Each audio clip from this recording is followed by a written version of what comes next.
Жас Алаш газетінің 2011 жылғы 31 мамырдағы номері 42 санында атыраулық журналист Сәния Тойкеннің «Осы бетімізбен кете берсек, тамтығымызда қалмайды» деген Мағжан Жұмабаевтың ұлы сөзін тақырып етіп алған үлкен мақаласы жарияланды.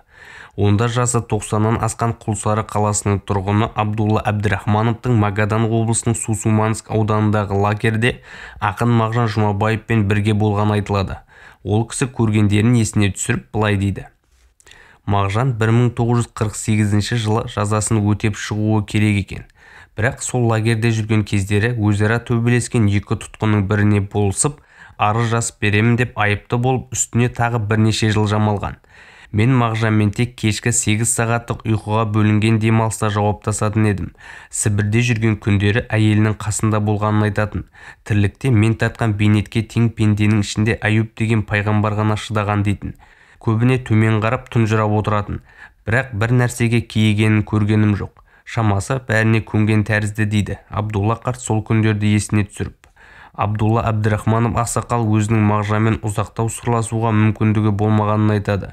Өйткені Сусуманскіге айдалып келген 100 қаралы адамды, ішінде Абдулла қарт та бар.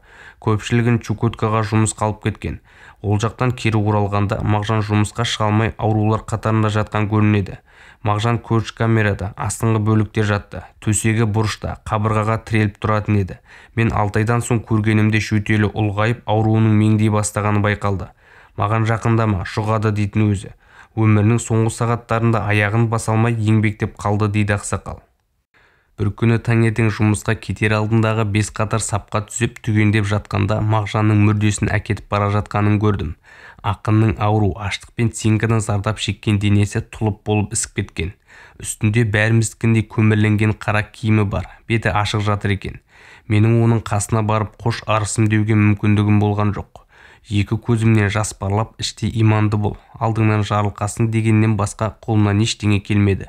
Оның өлі денесін 3-4 адаммен бірге терең шұңқырға барып бетін күрей салды.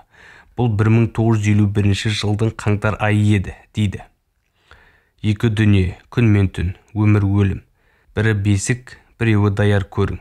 Бала болып жата бер бесігіңде, сардаланың еркесі қазақ елім. Деп жырлаған ұлы ақын осылай дүниеден өтіпті. Мәліметтер Тұрсынбек Жалғасбайдың Жүректегі иман гүлі кітабынан алынды. Дыбыстаған Аспандияр Нұрмұхаммед.